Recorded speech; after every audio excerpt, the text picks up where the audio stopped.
Welcome dear all, Nikhar here from Fatma Teachers Training College Ranchi.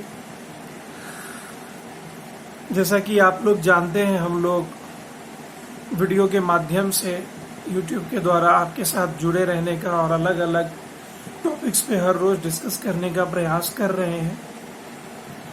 इस क्रम में अभी तक शिक्षा मनोविज्ञान के अलग अलग टॉपिक्स पर डिस्कस किया गया था, जो कि झारखंड एकेडमिक काउंसिल के डीएलएड के सिलेबस पर बेस्ड था। हालांकि इसके मैक्सिमम पॉइंट्स बीएड में, एमएड में, सीटेट में और यूजीसी नेट के एजुकेशन पेपर में इक्वली अपना महत्व रखते हैं। इस क्रम में बीएड के कुछ स्टूडेंट्स के द्वारा ये डिमांड किया गया था, रिक्वेस्ट किया गया था कि ब्लूम टेक्सोनॉमी और ब्लूप्रिंट के ऊपर वीडियो लेक्चर्स डाले जाए। तो हमने अपने पिछले वीडियोस में ब्लूम टेक्सोनॉमी के ऊपर और ब्लूम टेक्सोनॉमी में एंडरसन महोदय ने जो कुछ भी अमेंडमेंट किया था उसके ऊपर हम लोगों ने डिटेल में डिस्कस किया। अभी तक आपकी ओर से कोई डाउट्स नहीं आया है, तो हम लोग मानकर चल रहे हैं कि आपने इसे समझ लिया होगा अच्छे तरीके से। अगर इसके बावजूद कहीं किसी पॉइंट में कमी रह गई हो, नहीं समझ पाए हो, तो अविलंब हमें सूचित कीजिए। आज हम लोग डिस्कस करने वाले हैं ब्लूप्रिंट के ऊपर। देखिए, ब्लूप्रिंट कॉमन बोलचाल में भी हम लोग बोलते हैं। जब किसी चीज की प्लानिंग की जाती है लिख करके या अलग अलग माध्यम से, हम लोग एक योजना बनाते, एक प्लानिंग करते हैं कि कैसे इस काम को स्टेप बाय स्टेप हम लोग करेंगे। तो वो एक ब्लूप्रिंट ही है। शिक्षा के क्षेत्र में जब हम ब्लूप्रिंट की बात करते हैं तो हमारा उद्देश्य एक खास प्रक्रिया से होता है। जैसे आपका शिक्षण उद्देश्यों के इर्द गिर्द घूमता है, पूरा का पूरा प्रक्रिया उद्देश्यों की प्राप्ति के लिए अपना काम कर रही होती है। उद्देश्यों की प्राप्ति किस हद तक हुई, इसको जानने के लिए मूल्यांकन किया जाता है, इवैल्यूएशन, असेसमेंट। तो आप ये जानने का प्रयास करते हैं कि हम अपने उद्देश्य की प्राप्ति में कितना सफल हुए। परीक्षा जो होता है, जो मूल्यांकन होता है, वो उद्देश्यों का ही होता है कि उद्देश्यों की प्राप्ति किस स्तर तक हुई। आप एग्जाम में जितने परसेंट मार्क्स लेकर आते हैं, इसका मतलब यही है कि जो शिक्षण उद्देश्य निर्धारित किए गए थे उसमें आपने इतने प्रतिशत, जितना आपको मिला है, आपने उतना ही प्रतिशत उद्देश्यों को प्राप्त किया। मूल्यांकन का यही उद्देश्य होता है। तो मूल्यांकन की प्रक्रिया के अलग अलग स्टेप्स हैं, अलग अलग उसके हिस्से हैं। तो मूल्यांकन किस तरीके से होगा, कैसे आप करेंगे, इसके लिए आप एक योजना बनाते हैं, जो कि ब्लूप्रिंट के नाम से जाना जाता है। शुद्ध हिंदी में अगर आप इसे ढूंढेंगे तो इसे नीला पत्र भी कहते हैं। तो ब्लूप्रिंट से आप समझ रहे हैं, और आप इसे देवनागरी स्क्रिप्ट में अपने एग्जाम के पेपर में लिख सकते हैं। अगर आप इंग्लिश वाले हैं तब तो ब्लूप्रिंट ही लिखेंगे, हिंदी मीडियम वाले भी इसे ब्लूप्रिंट ही लिखें, वो ज़्यादा अच्छा है। तो ब्लूप्रिंट बनाने में हम लोगों को सबसे पहले कुछ स्टेप्स को ध्यान में रखना होता है। कॉलेज के व्हाट्सएप ग्रुप में मैंने जो कल पीडीएफ भेजा था, आप उसमें देखेंगे। उसमें पहला स्लाइड जो है वो हाथ से बनाया हुआ एक फॉर्मेट है। इसके जस्ट बाद दूसरे स्लाइड में आप देखेंगे कि स्टेप्स दिए हुए हैं। वहां पर जिन स्टेप्स की चर्चा है उसे मैं दोहरा रहा हूं। सबसे पहला स्टेप है कंटेंट एनालिसिस, दूसरा है डिटर्मिनेशन ऑफ लर्निंग ऑब्जेक्टिव्स, तीसरा है determination of number of items for each topic based on learning objectives, और लास्ट स्टेप है determining the types of questions। तो सबसे पहला स्टेप जिसमें कंटेंट एनालिसिस की बात की गई है, तो कॉलेज में इसे डिटेल में कराया गया है। आपको प्रिंसिपल मैडम ने इस बारे में हमें सूचित किया कि काफ़ी डिटेल में कंटेंट एनालिसिस से संबंधित प्रैक्टिसेस कराए गए हैं, आगे भी कराए जाएंगे। तो कंटेंट एनालिसिस को आप चूंकि अपने लेसन प्लान के शुरुआत में ही प्रदर्शित कर रहे हैं, तो आपको पता है, आप उसे यूज कर सकते हैं, तो उसका यूज आपके ब्लूप्रिंट बनाने में भी है। ये हमेशा ध्यान रखिएगा, सिर्फ लेसन प्लान के लिए ही नहीं बल्कि कंटेंट एनालिसिस का यूज ब्लूप्रिंट बनाने में भी किया जाता है। तो कंटेंट एनालिसिस में देखिए होता क्या है कि जो पूरा सिलेबस या पूरा पाठ्यक्रम है आपका, इसमें जितने भी कंटेंट हैं, इसकी जो पाठ्य वस्तु है, इसको व्यवस्थित क्रम में लिखा जाता है। तो व्यवस्थित क्रम में लिखने का जो तरीका होता है वो टेबुलर फॉर्म में होता है, एक सारणीबद्ध रूप से आपको लिखना होता है। यानी जब आप ब्लूप्रिंट बनाएंगे तो सबसे पहले आपको जरूरत होगी कंटेंट एनालिसिस की। कंटेंट एनालिसिस मतलब किसी पाठ का या किसी चैप्टर या लेसन का आप सारणीबद्ध उसे करेंगे, उसके कंटेंट को सारणीबद्ध करेंगे और उसे छोटे छोटे टुकड़ों में बांटकर आपको ये करना होता है। तो सबसे पहले आपको कंटेंट एनालिसिस का टेबल बनाना है, और चूंकि आपको कंटेंट एनालिसिस लेसन प्लान के स्टार्टिंग में ही बता दिया गया है, तो आप ये एक बेनिफिट की अवस्था में है कि हूबहू आप उसको वहां यूज कर सकते हैं। लेकिन डिटेल में लिखने के बजाय कंटेंट एनालिसिस को टेबुलर फॉर्म में ही आपको लिखना है, सारणीबद्ध तरीके से लिखना है, जिससे संबंधित जानकारी उसके अगले स्लाइड में, उस पीडीएफ के अगले स्लाइड में आपको दी गई है। वह आप जरूर देखें। इस वीडियो को सुनने के बाद एक बार उसे अपने शब्दों में लिख ले रफ में, और उसके साथ साथ इस वीडियो को सुनते जाए, तो आपको काफ़ी फायदा होगा और आप आसानी से इसको समझ पाएंगे। तो कंटेंट एनालिसिस का जो टेबुलर फॉर्म है, आप उसके फॉर्मेट को देखें, उसमें 2 कॉलम बनाया हुआ है। पहले कॉलम में यूनिट टाइटल दिया गया और दूसरे में सब यूनिट। यहाँ पर कंटेंट एनालिसिस का इतना ही पार्ट यूज होना है। जैसे आप लेसन 1 से कुछ टॉपिक लेना चाह रहे हैं, कुछ सब यूनिट लेना चाह रहे हैं, तो आप यूनिट वाले में लिखेंगे, यूनिट वाले कॉलम में लिखेंगे लेसन 1। अब मान लेते हैं कि लेसन 1 का दूसरा, चौथा, छठा, 8वां, 10वां, कुछ भी 5-6 हो सकता है, 1-2 भी हो सकता है, केवल 1 भी हो सकता है। उतना टॉपिक आपको इम्पोर्टेंट लग रहा है असेसमेंट पॉइंट ऑफ व्यू से, आप उतने ही चीज का मूल्यांकन करना चाह रहे हैं, उतने ही चीज को जांचने की आपकी इच्छा है। तो आप क्या करेंगे, आपने यूनिट के नाम यूनिट वाले कॉलम में लिख दिया यूनिट 1। अब यूनिट 1 में टोटल 5 ऐसे टॉपिक है जिससे आपको क्वेश्चन पूछने की इच्छा है, जो कि आपके उद्देश्य से टैली कर रहा है। तो आप वहां पर उन 5 को सब यूनिट वाले कॉलम में लिख सकते हैं। उसके लिए बुक में तो बाकायदा कोडिंग दी हुई होती है, आप इसे अपने जरूरत के हिसाब से भी बना सकते हैं। फिर वैसे ही मान लेते हैं 4-5 लेसन का निकालना है, तो यूनिट वाले कॉलम में उसको बढ़ाते जाए और उसके ठीक सामने सब यूनिट वाले कॉलम में आप लिखते चले जाए। जैसे किसी लेसन 1 से आपको लेना है टोटल 5 टॉपिक को, फिर मान लेते हैं लेसन 2 से आपको लेना है सिर्फ 3 टॉपिक को, लेसन 3 से आपको लेना है 6 टॉपिक को, लेसन 4 से आपको लेना है 8 टॉपिक को। जो जितना लेना है आप इसे एक टेबुलर फॉर्म में लिखेंगे।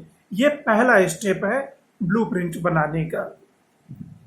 उस वीडियो को देखते हुए आप इसको एक बार सुने तो वो ज़्यादा आपके लिए कारगर होगा। मैं बार बार अनुरोध कर रहा हूँ आपसे।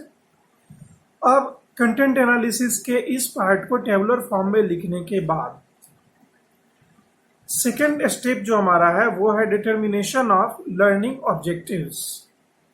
तो लर्निंग ऑब्जेक्टिव को आप ब्लूम टेक्सोनॉमी के आधार पर कंपाइल कर सकते हैं। आप इसके हिसाब से एक टेबल बना सकते हैं, जिसमें सबसे ज़्यादा इम्पोर्टेंट जो है, जैसे लर्निंग टीचिंग प्रोसेस में जो क्लासरूम एक्टिविटीज़ है, यानी जो आपको पढ़ाया जाता है और आपसे प्रश्न पूछा जाता है, तो पठन पाठन की प्रक्रिया को जब हम देखते हैं ध्यान से, तो उसमें जो कॉग्निटिव डोमेन है ब्लूम टेक्सोनॉमी का कॉग्निटिव डोमेन, उसी के कुछ सर्टेन उद्देश्यों की प्राप्ति पर हमारा मुख्य फोकस होता है, जिसमें से नॉलेज, अंडरस्टैंडिंग और एप्लीकेशन, ये 3 सर्वाधिक महत्वपूर्ण है। और आप जानते हैं ये तीनों ब्लूम के टेक्सोनॉमी से लिए गए हैं। तो ब्लूम टेक्सोनॉमी के आधार पर आपका दूसरा स्टेप तैयार होगा, जिसका नाम है डिटर्मिनेशन ऑफ लर्निंग ऑब्जेक्टिव्स, यानी जो अधिगम उद्देश्य है उसका निर्धारण। यानी आप ये तय करेंगे अब कि जो भी टॉपिक और सब टॉपिक्स पढ़ाए गए हैं जिससे हमें क्वेश्चन पूछना है, उसमें स्टूडेंट ने क्या क्या सीखा। तो आप नॉलेज चेक कर रहे हैं कि उसे कितना नॉलेज मिला। फिर आप चेक करेंगे कि उसमें कितनी समझ विकसित हुई, अंडरस्टैंडिंग कितना डेवलप हुआ। फिर आप देखेंगे कि जो अंडरस्टैंडिंग डेवलप हुआ उसको वो अप्लाई कर सकता है या नहीं, उसका व्यवहारिक उपयोग करने में सक्षम हुआ या नहीं।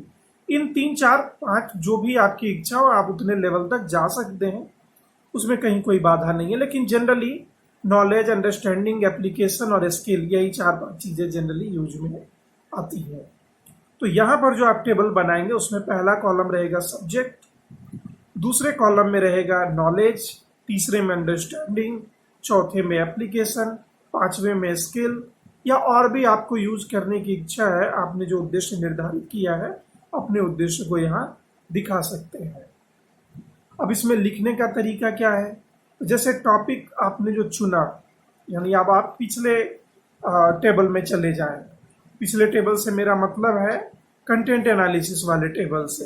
तो वहाँ सब पॉइंट वाले में आपने जितने सब पॉइंट्स को यूज किया है, या प्रत्येक सब पॉइंट को आप लिखेंगे,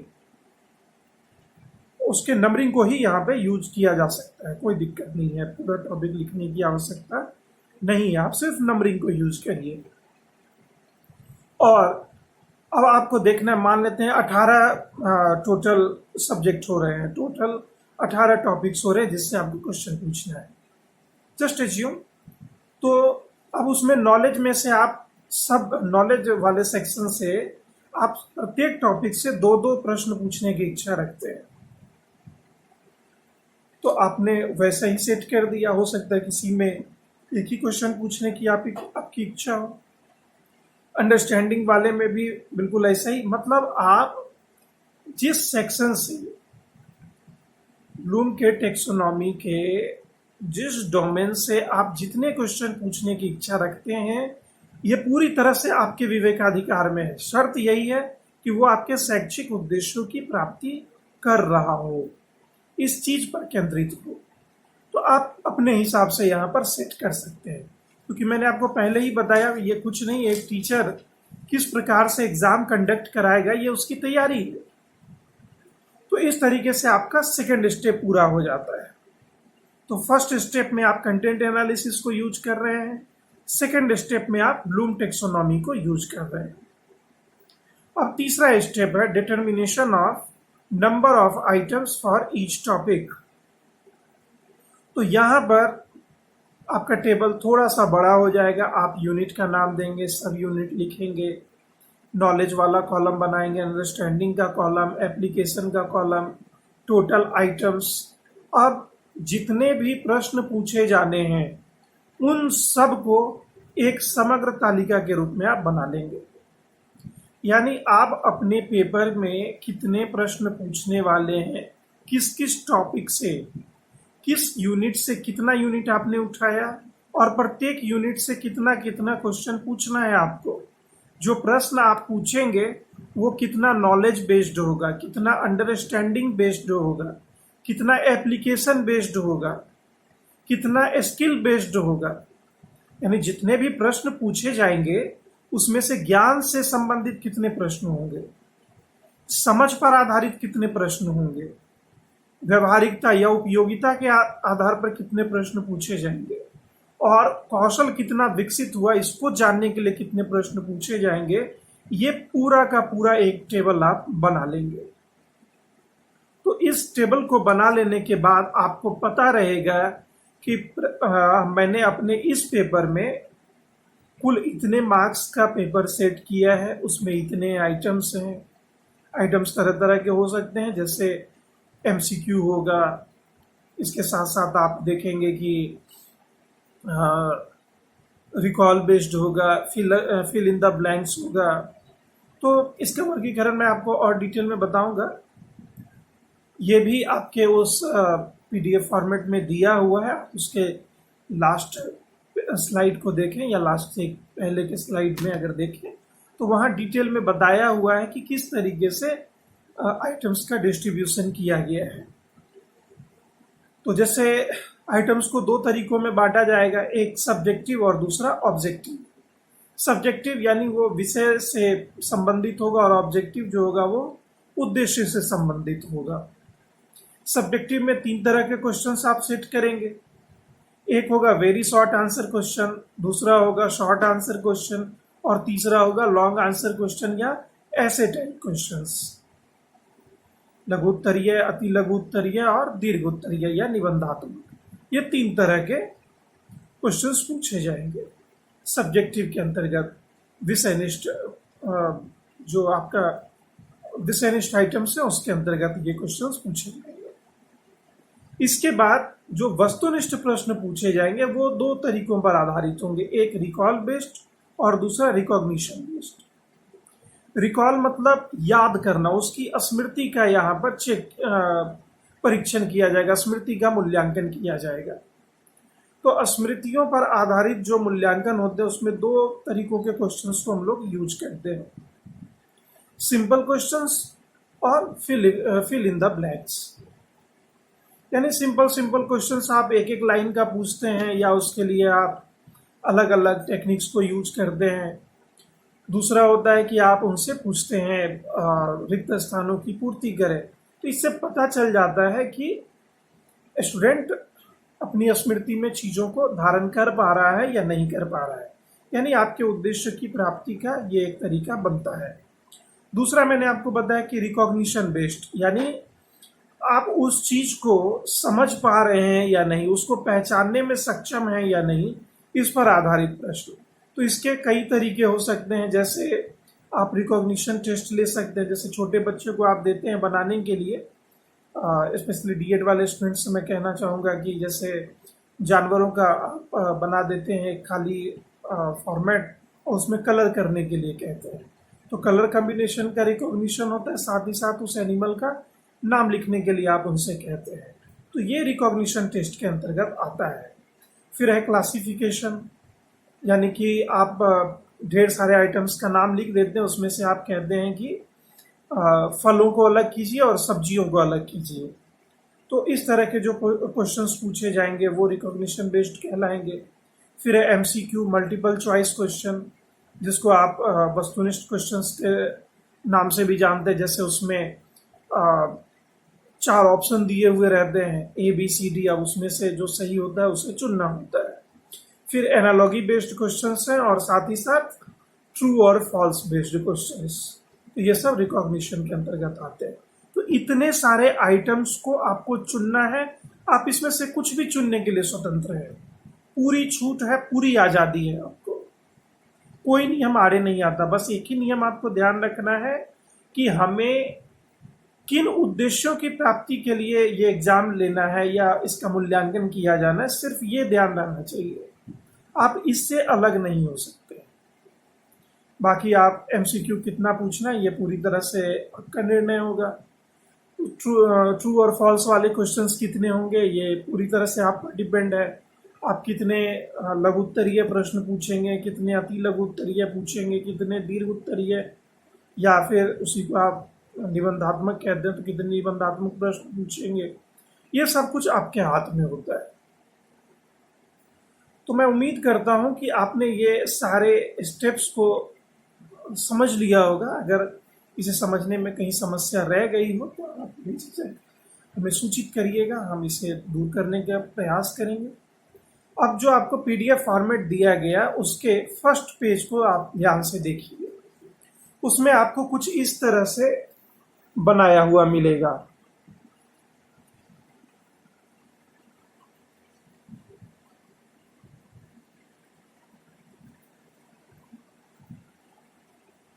तो इसमें आप पूरे फॉर्मेट को काफी ध्यान से देखेंगे और एक बार इसे देखते हुए समझते हुए इस वीडियो को दोबारा सुनेंगे। तो मैं इसकी व्याख्या कर देता हूं। जैसे जो कॉमन सी जानकारी है वो सब कुछ तो आपको लिखना है, प्रशिक्षु शिक्षक का नाम लिखना है, रोल नंबर, विद्यालय, और चूंकि ये ब्लूप्रिंट बन रहा है तो आप एक हेडिंग देंगे जिसका बाकायदा नाम ब्लूप्रिंट होगा। अब वहां पर कुछ नेसेसरी आइटम्स आपको लिखने हैं, इंफॉर्मेशन लिखने हैं। जैसे पहले आप सब्जेक्ट का नाम लिखेंगे, किस सब्जेक्ट का ब्लूप्रिंट बन रहा है। उसके बाद आप किस क्लास के लिए ये बना रहे हैं वो भी आपको लिखना है। टोटल टाइमिंग क्या रहेगी तो वो समय अवधि आपको निर्धारित करनी है। और ये फुल मार्क्स कितना कंटेंट कर रहा है, कितने फुल मार्क्स का ये ब्लूप्रिंट बनाया जा रहा है, ये आपको लिखना है। ये बेसिक इन्फॉर्मेशन है। यहाँ पर जो मैंने फॉर्मेट आपको दिया, इसके साथ साथ एग्जाम्पल के लिए फॉर्मेट मैंने आपको पीडीएफ में अटैच करके भेज दिया है मैंने, तो आप उसको एक बार ध्यान से देखेंगे। मैंने पूरा प्रयास किया है कि आप इस बात को समझ जाएं कि ब्लूप्रिंट का कोई यूनिवर्सल फॉर्मेट नहीं होता। एक शिक्षक मूल्यांकन में जिस उद्देश्य की प्राप्ति करना चाहता है उसी के आधार पर अपना ब्लूप्रिंट स्वयं निर्मित करता है और वो पूरी तरह स्वतंत्र है। तो आप ये मत मानिएगा कि जो आपको दिया गया वही सही है या ऐसे ही बनाना है। मैंने यूज किया है एक ऐसे फॉर्मेट को जो समझने में आपके लिए आसान, बस। तो इसमें मैंने पहले कॉलम में नाम दिया है उद्देश्य। उद्देश्य में हमको चेक करना है ज्ञानात्मक उद्देश्य, बोधात्मक उद्देश्य, अनुप्रयोग यानी उसका एप्लीकेशन और कौशल।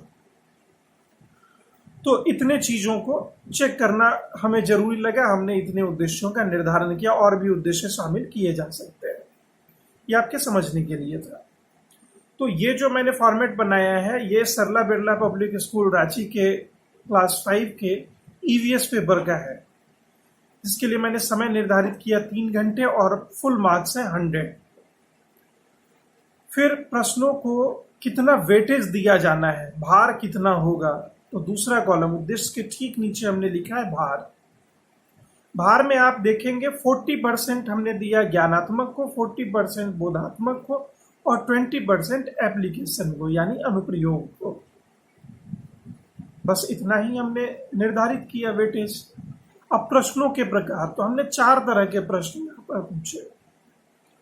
एक जो एमसीक्यू क्वेश्चन था, दूसरा अति लघु उत्तरीय, फिर लघु उत्तरीय और दीर्घ उत्तरीय यानी MCQ, very short answer, long answer.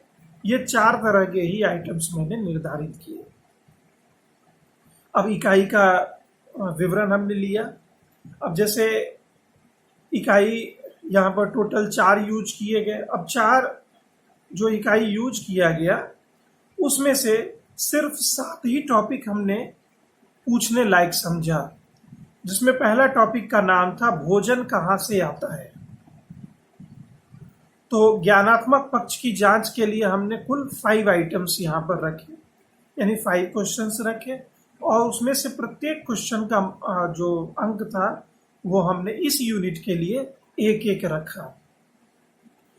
फिर मुझे नहीं लगा कि इसमें अति लघु उत्तरीय पूछा जाना चाहिए या लघु उत्तरीय या दीर्घ उत्तरीय, तो हमने इसे रहने दिया।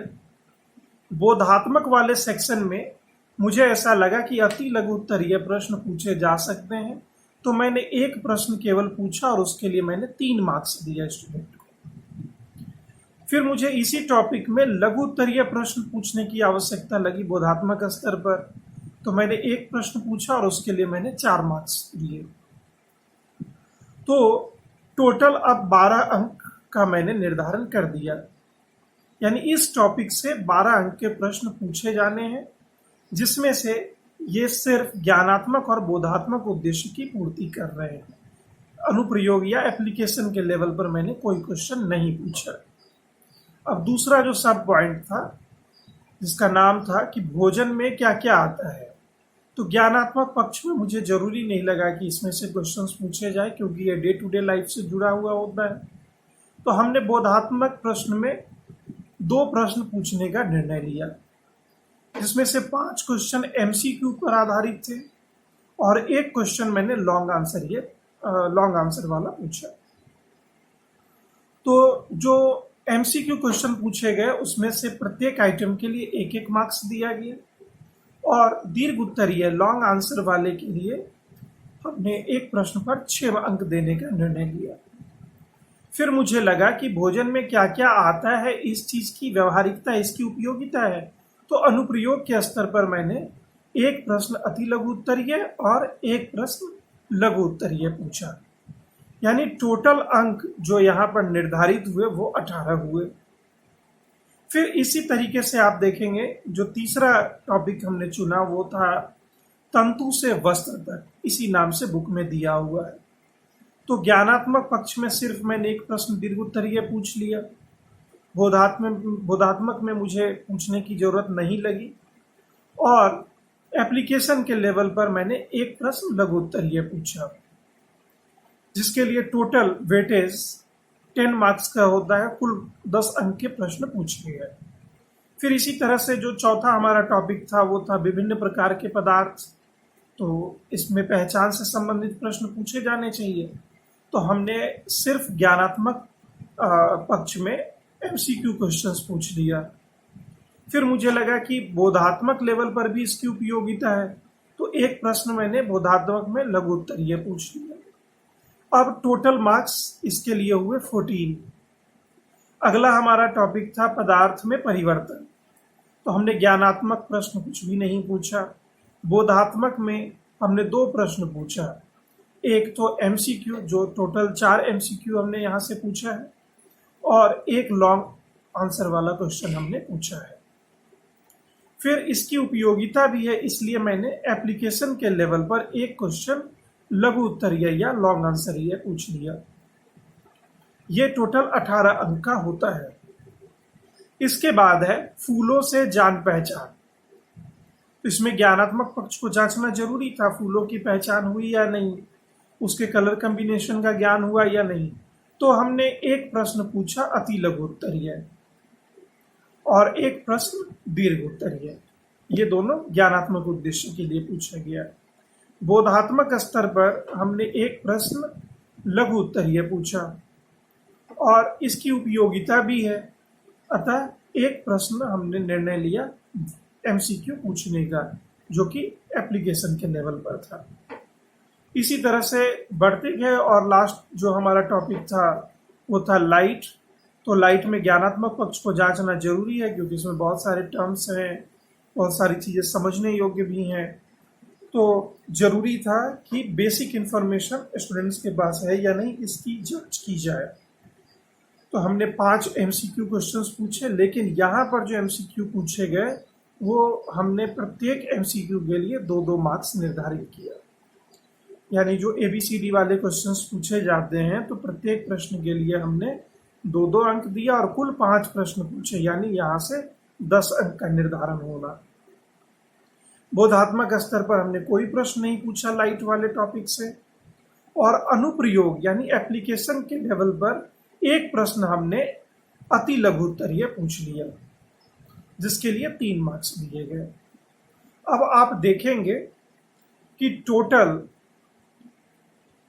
जो अंकों का निर्धारण हुआ वो आपके टेबल में दिया हुआ है। आप देखें ज्ञानात्मक पक्ष से टोटल 40 अंकों का प्रश्न पूछा जा रहा है, चूंकि वेटेज 40% और 100 का 40% 40 ही होता है। बोधात्मक में हमने वेटेज दिया था 40% का।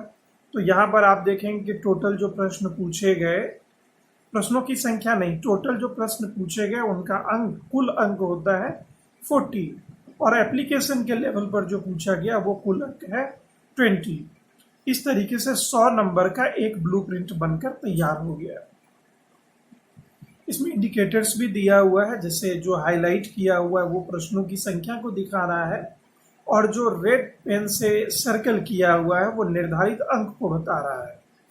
और कुल प्रश्न जो पूछे गए हैं उसकी संख्या है 18, और वस्तुनिष्ठ प्रश्न यहाँ पर जो पूछे गए उसमें से कहीं पर एक अंक दिया गया और कहीं कहीं पर 2 अंक दिया गया है। अति लघु उत्तरीय प्रश्न के लिए कुल 3 अंक दिए गए, लघु उत्तरीय प्रश्न के लिए 4 अंक दिया गया और दीर्घ उत्तरीय प्रश्न के लिए 6 अंक दिया गया। और इस तरीके से एक पूरा ब्लूप्रिंट बनकर तैयार हो गया। एक थोड़ा सा संशोधन आप लोग कर लेंगे, जो PDF फॉर्मेट दिया गया है जो हैंडमेड है, इसमें प्रश्नों की कुल संख्या 18 गलती से लिख दी गई है, इसको टोटल काउंट करके मैं आपको इन्फॉर्म कर दूंगा, आप इसको सुधार लीजिएगा। तो इस तरीके से आपका ब्लूप्रिंट बन करके तैयार हो गया। अब आप इसी के अकॉर्डिंग बुक को उठाएंगे, क्वेश्चंस को सेट करेंगे, क्वेश्चंस का अवलोकन करेंगे, उसमें प्रिंटिंग संबंधी त्रुटियों का निवारण करेंगे। क्वेश्चन करेक्शन होने के बाद पूरी तरह से आप इवैल्यूएशन के लिए तैयार हो चुके हैं। और इसी के आधार पर जब जो कॉपी दी जाएगी या जिस तरीके से भी एग्जाम लिया जाएगा, उसमें जब उत्तर पुस्तिकाओं का मूल्यांकन आप करेंगे, जब आंसर शीट का इवैल्यूएशन करेंगे, तो जो रिजल्ट आएगा वो बताएगा कि इतने उद्देश्य की प्राप्ति इतने प्रतिशत तक इस स्टूडेंट ने किया है। तो ब्लूप्रिंट की यही उपयोगिता है। शॉर्ट में अगर आपके समझने के लिए मैं बताऊं, तो अभी आपसे अगर कह दिया जाए कि आप एग्जाम लीजिए क्लास 5 या क्लास 6 के किसी स्टूडेंट का किसी भी पेपर में, तो आप सबसे पहले क्या करेंगे? आप सबसे पहले निर्धारित करेंगे कि कितने क्वेश्चंस जो हैं वो ट्रू और फॉल्स से पूछे जाएं, कितने मैचिंग वाले पूछे जाएं, कितने ABCD ऑप्शन वाले पूछे जाएं। फिर आप तय करेंगे कि कितने क्वेश्चंस होंगे जो वन वर्ड आंसर वाले होंगे, कितने ऐसे प्रश्न पूछे जाए जो एक लाइन में जिसका आंसर होता हो। फिर आप ये भी सोचेंगे कि कितने ऐसे प्रश्न पूछे जाए जिसका आंसर 2 से 3 लाइन वाला होता हो, यानी लघुत्तरीय, और कितने प्रश्न ऐसे पूछे जाए जो निबंधात्मक होंगे या फिर दीर्घोत्तरीय होंगे। इतना तो आप करेंगे एग्जाम लेने के लिए। तो आप जिस चीज को करने जा रहे हैं उसको अपने अंदाज से नहीं बनाना है, उसको बनाने का बकायदा एक तरीका है। शैक्षिक उद्देश्य को ध्यान में रखना है, ब्लूम्स के टेक्सोनॉमी को ध्यान में रखना है, कंटेंट एनालिसिस को ध्यान में रखना है, नंबर ऑफ आइटम्स को ध्यान में रखना है। इन चीजों को ध्यान में रखकर जब आप बनाएंगे, बना रहे हैं आप ऐसे भी, अगर इन चीजों की जानकारी नहीं हो तब भी आप उन्हीं क्वेश्चंस का निर्धारण करेंगे, लेकिन उससे इन उद्देश्यों की प्राप्ति नहीं हो पाएगी, उससे सिर्फ काम पूरा हो पाएगा। तो शैक्षिक उद्देश्यों की प्राप्ति के लिए मूल्यांकन हो रहा है, ना कि अपने काम को निपटाने के लिए हो रहा है। तो बेहतर तरीका माना जाता है कि ब्लूप्रिंट बना लिया जाए, और ब्लूप्रिंट बना करके जब आप इवैल्यूएशन करते हैं तो वो सही मायने में दिखाता है कि उद्देश्यों की प्राप्ति किस स्तर तक हुई है। और इस चीज की उपयोगिता क्लास 1 से लेकर क्लास 12 तक लगातार है, क्योंकि हमारे यहाँ ये परंपरा है अभी हायर एजुकेशन में कि अपर क्लासेज में, यानी +2 के बाद जो क्लासेज हैं वहाँ पर सिर्फ 5 क्वेश्चन अटेम्प्ट करने होते हैं, या इसी तरह का पैटर्न ऑलमोस्ट पूरे इंडिया में फॉलो किया जाता है। तो क्लास 1 से 12 तक के स्टूडेंट्स, जिसमें इंक्लूडिंग DLED भी शामिल है, तो इतने स्तर तक के स्टूडेंट्स के लिए ये ब्लूप्रिंट काफ़ी उपयोगी है। और ब्लूप्रिंट को अगर आपने समझ लिया है तो मेरा निवेदन है कि आप सभी लोग किसी 2-3 लेसन को उठाएं किसी भी सब्जेक्ट से जो आपके पसंद का हो, और उसे स्टेप बाय स्टेप बनाने का प्रयास करें। बनाने के दौरान ही आपको पता चलेगा कि कहाँ पर कमी रह गई है और कहाँ पर आप नहीं समझ पाए हैं। और उस समय अगर कोई बाधा हो तो पर्सनली मुझसे संपर्क करके आप पूछ सकते हैं। आपकी सेवा में हम हमेशा हाजिर रहेंगे। मिलते हैं अब अपने अगले वीडियो में किसी अलग टॉपिक के साथ। Thanks for watching. Have a nice day.